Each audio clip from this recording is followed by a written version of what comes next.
Ini apa nih? Apa ada yang mau ditanyakan? Ceritain Bang Hussein perjuangan yang telah dilakukan di sana. Baik, Bismillahirrahmanirrahim. Assalamualaikum warahmatullahi wabarakatuh. Alhamdulillah setelah 1 bulan. Alhamdulillah ya Rabbil Alamin. Bi, sehat Bi? Ya, setelah 1 bulan lebih kita meninggalkan tanah air, bergabung bersama Gerakan Global Sumut Flotilla atas nama Delegasi Indonesia, Global Peace Conference Indonesia. Akhirnya kita hari ini kembali. Perjuangan sangat melelahkan, banyak sekali hal-hal yang kita temukan di lapangan, berbagai cobaan, berbagai kesulitan, namun jauh dibandingkan kesulitan yang dirasakan oleh warga Gaza. Saya ingin tegaskan, mungkin untuk saat ini, untuk sementara, tugas kami sebagai aktivis Global Sumut Flotilla sudah selesai. Namun, tugas kami sebagai manusia belum selesai. Karena sampai detik ini, masih ada genosida terjadi di sana. GSF, Global Sumut Flotilla, adalah satu langkah strategis. Kerja-kerja bagus seperti ini tidak ada manfaatnya kalau tidak di follow up dengan kerja-kerja besar lainnya. Maka dari itu kita masih panjang, mari kita skip saja hal-hal seremonial, euforia.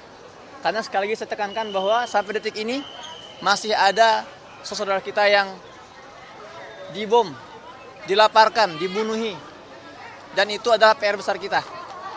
Dan saya mengajak semuanya, setelah gelombang ini kita akan buat gelombang lebih besar insyaallah ta'ala.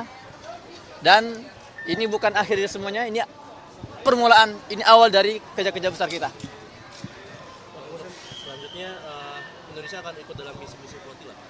Dan itu kapan? Kali ini Indonesia ikut menjadi peserta. Tapi insya Allah kedepannya Indonesia akan menjadi penggagas.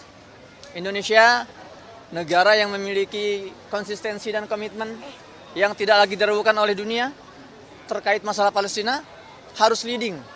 Kedepannya kita akan menjadi organizer, kita akan menjadi leader di situ. Karena suka tidak suka, mau tidak mau, Indonesia sebagai negara dengan populasi muslim terbesar di dunia, ini selama ini menjadi harapan besar warga Palestina. Terlebih lagi ketika seluruh dunia mayoritas sudah mengakui Israel sebagai sebuah negara, Indonesia masih konsisten, tidak mau membuka hubungan diplomatik, dan ini menjadi bargaining besar. Masyarakat dunia, teman-teman aktivis global yang kami temui di lapangan, mereka sangat berharap ke depannya Indonesia bisa benar-benar mengambil peran yang lebih besar, porsi yang lebih besar, mengingat Indonesia juga dikenal sebagai negara paling dermawan. Selama 7 tahun berturut-turut Indonesia didapuk sebagai negara paling dermawan, terutama masalah Palestina. Maka ya, saya tegaskan lagi, Indonesia dalam misi ke depan tidak hanya ikut serta, namun akan menjadi pemain utama insya Allah.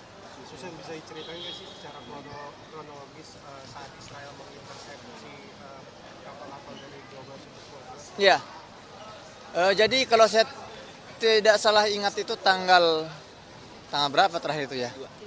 Tanggal 2 ya. Mulai. Jadi tanggal 1 kita sudah berada di sekitar zona kuning.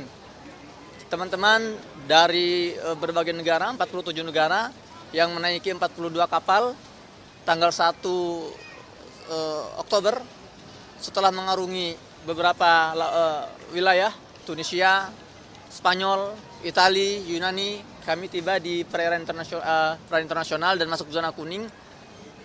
Dan saat itu kami sudah memiliki, bukan firasat ya, gambaran akan adanya intercept ketika kita masuk ke zona merah. Dan benar saja terjadi tanggal 2 tepatnya. Akhirnya saat itu kapal-kapal kami dibajak secara ilegal. Dan perlu diingatkan, pembajakan itu terjadi di perairan internasional, bukan di perairan Israel, bukan di perairan Palestina, tapi masih di internasional. Ya jelas ini pelanggaran nyata dan usaha menginjak-injak undang-undang internasional yang disepakati oleh masyarakat dunia. Maka dari situ akhirnya saat itu malam itu jam 8 malam kita mulai diintercept. Kemudian jam 9 mulai tentara Israel naik ke kapal-kapal utama, ya kapal Sirius, kemudian kapal Karma, kemudian kapal Alma, kemudian diikuti pembajakan kapal-kapal lain sampai akhirnya seluruh kapal-kapal yang ikut dalam GSF ini dibajak kecuali 2. Ada 2 kapal yang memang sejak awal sudah diberikan mandat atau tugas oleh teman-teman ofisial untuk menjadi pemantau. Namanya kapal observer. Ada 2 kapal observer, satu namanya Shirin Abu Akla, 2 kapal Summertime Jong Melayu. Summertime Jong Melayu itu kapal yang saya taiki. Fungsinya selain mengamati, kami juga mengumpulkan barang-barang berharga milik kapal-kapal lain, dokumen-dokumen berharga untuk kemudian kita kumpulkan. Ini strategi menurut saya inovatif dan tidak ada pada misi-misi sebelumnya, misi Mafi Marmara, misi Medellin, misi Handala. Kapal ini memang dikondisikan agar Israel tidak mendapatkan semua barang bukti itu. Akhirnya kita amankan untuk kita gunakan di kemudian hari alat untuk menuntut Israel di pengadilan internasional.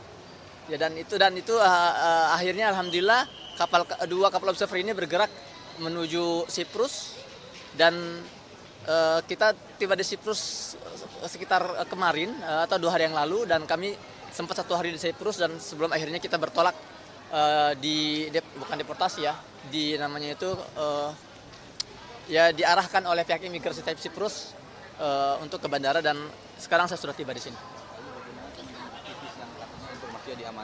Ya, bukan diamankan, diculik.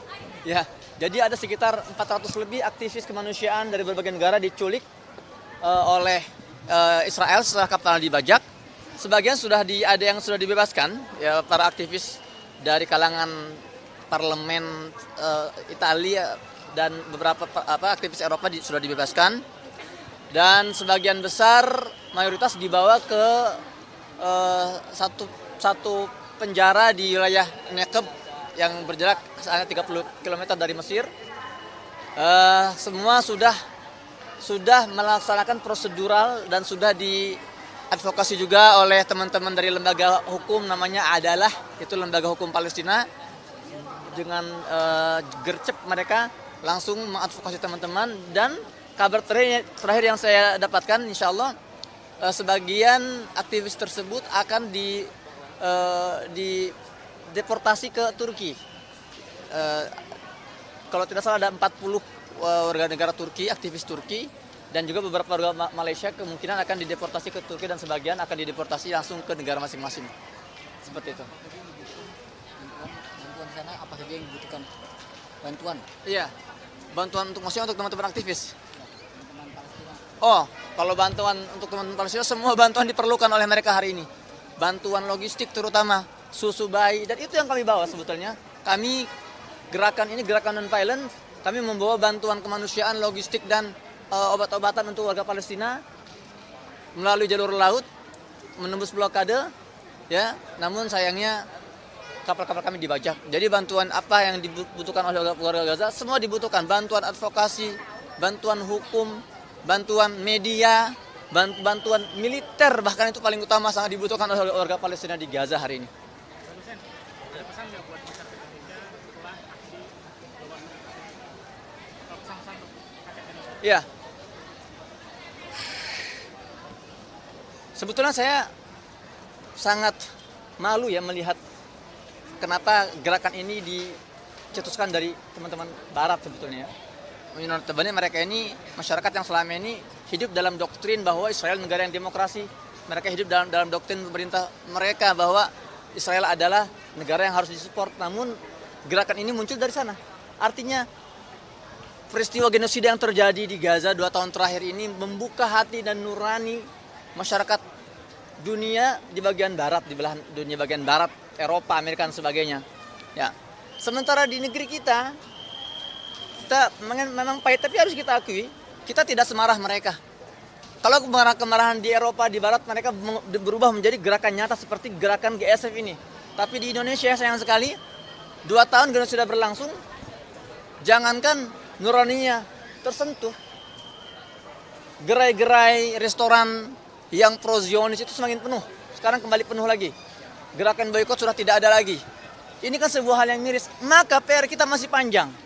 PR kita masih sangat berat sekali. Yang tadi saya bilang, saya sebagai aktivis GSF, sebagai aktivis Global Summit Flotilla, tugas kami sudah selesai untuk gelombang pertama, namun tugas saya sebagai manusia masih panjang. Maka teman-teman di Indonesia, jadikan momen ini sebagai momen pengingat untuk kita semua untuk bergerak lebih serius. Teman-teman politisi, jangan tinggalkan narasi masalah Palestina, karena diamnya kita, pasifnya masyarakat Indonesia hari ini itu telah mencederai identitas kita sebagai bangsa yang dikenal bangsa ketimuran, bangsa beradab, memiliki tenggang rasa yang tinggi.